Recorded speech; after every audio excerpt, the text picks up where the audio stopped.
I'm Tessa. I'm 26 years old and I've been in Malaysia, Kuala Lumpur for the past 3 years now. And this is Guillaume. Hi, hello everyone. Bonne rentrée à tous. So we have been around in Southeast Asia for the past 3 years after we got to PPA.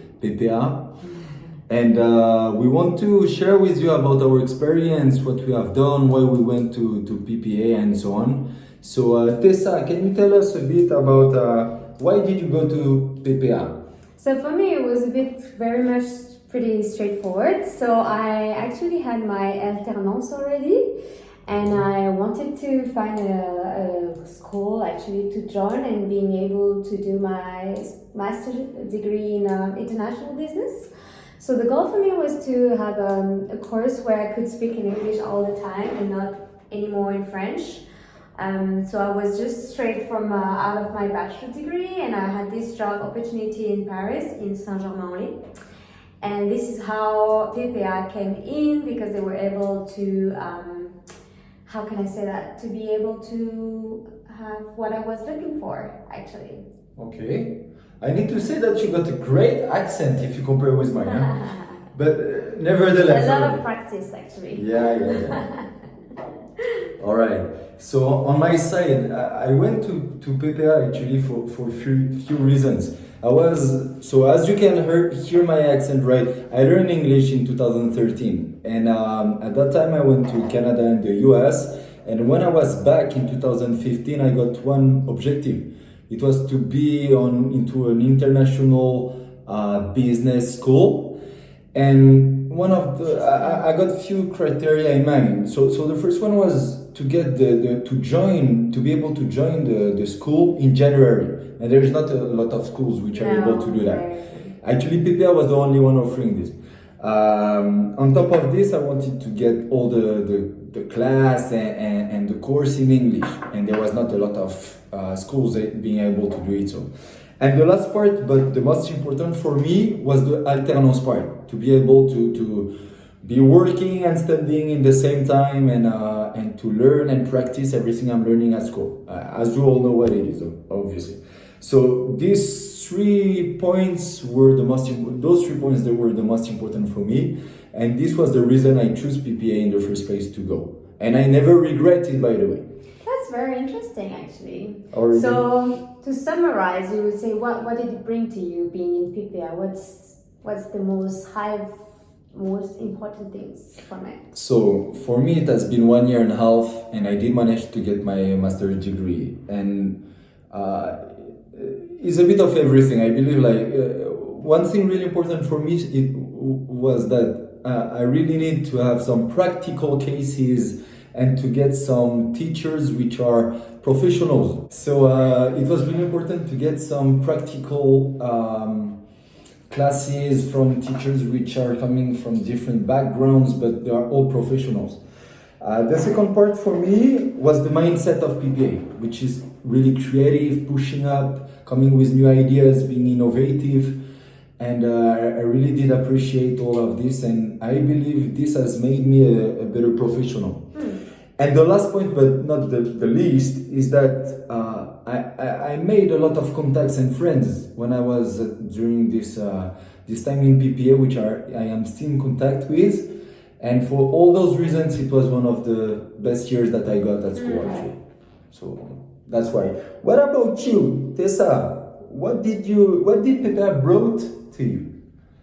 I think I can relate to what you just said, actually. So first thing is you have a lot of study cases, which means you will learn a lot about being in a company itself and know how to study and being able to apply what you've been learning all year long.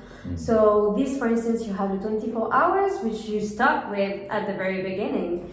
24 heures chrono. Yeah, 24 heures chrono, exactly.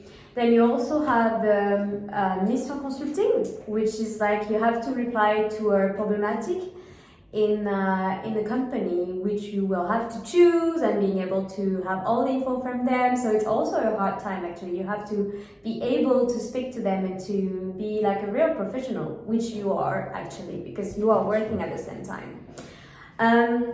one other thing that I really liked was the fact that you have, as you said, professional, and those professionals already worked in international businesses. So they know the markets, so you can learn about like Latin America, but you can also learn about Asia, like we did because we're here now. But obviously, this is what I've learned a lot, is like you can be able to know all the different practices in different cultures and apply it actually. Like obviously you will have like a study, like when you do your partiel, obviously, it will be one of the first thing that you will learn about it. So you also have a lot of tools and different knowledge in some areas such as finance, marketing, or business, whatever it implies. Yeah. So the thing is like you get like a good panel of all those different areas that you can apply in the company itself, or even just to be an entrepreneur actually, because this means that you will learn how to set up a company, for instance, and know the very basic of everything that you can do in a company and that you have to do before launching it. Can we say, Tessa, that actually PPA somehow is like a couteau suisse?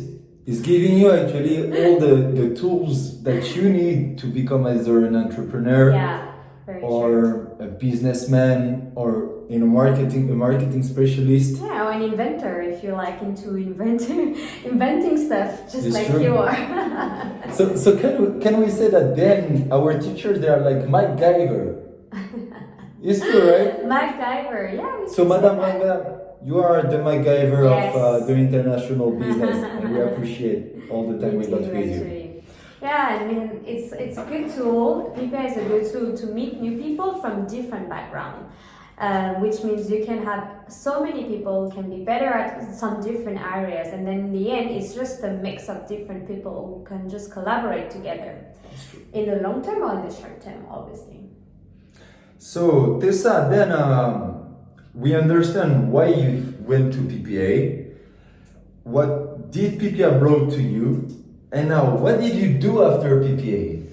So for me, I had a... When did you graduate also? Okay, I graduated from Master of International Business. So I started as a bachelor in foreign languages applied to international business, but then this one was in French.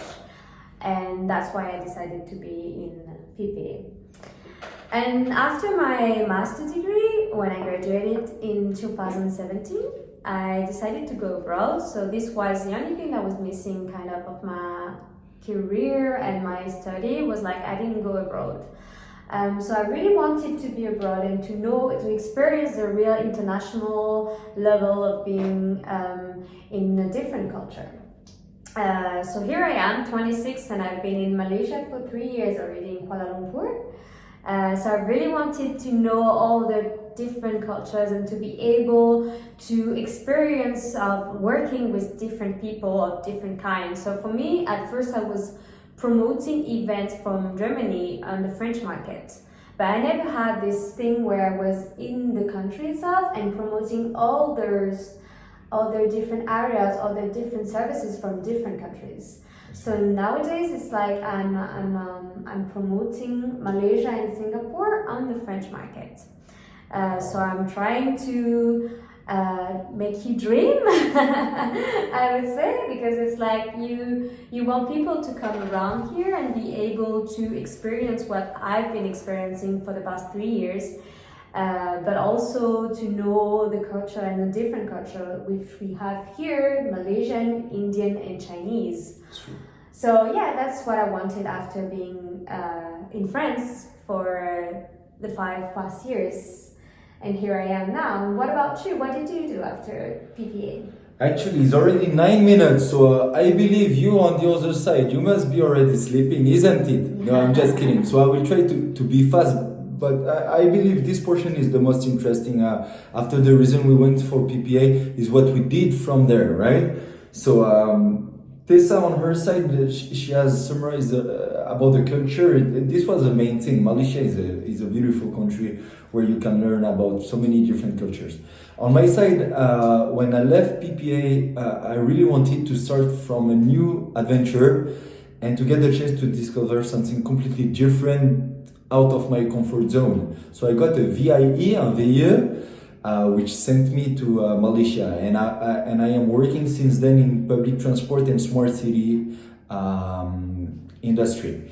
So when I arrived, I was taking care of 2 companies. My objective was to enhance their business in the area, including Malaysia, Singapore, and Southeast Asia globally.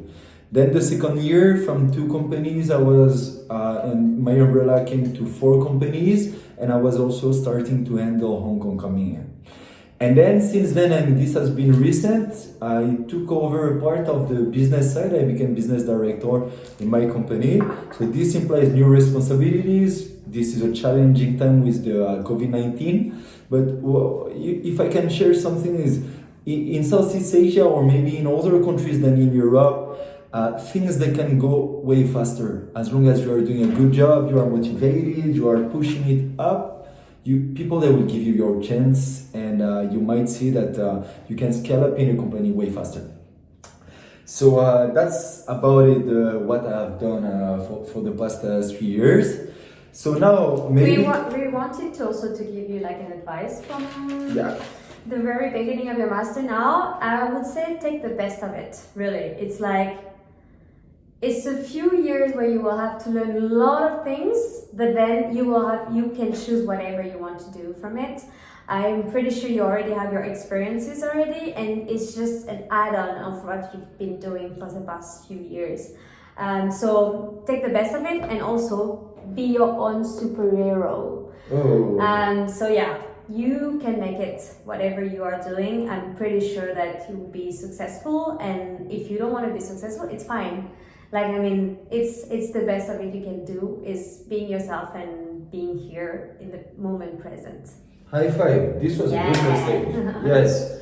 On my side, my advice for you is dare to dream. Do not underestimate the power of your intuition, of your gut feeling. Trust yourself, dare to dream, and this is written there, think bigger, dream bigger. This is the message. So keep it up. Go abroad if you got the chance to go, especially right now. It can be a bit harder to fly over and so on, but as soon as it is reopening, go abroad, go out of your comfort zone. You will learn a lot of things, and it is not only about business or your professional career. It's about your true self. So make it happen. You can do it. Make it happen. We believe in you, and we'll see you very soon. Jumpa lagi. Jumpa lagi.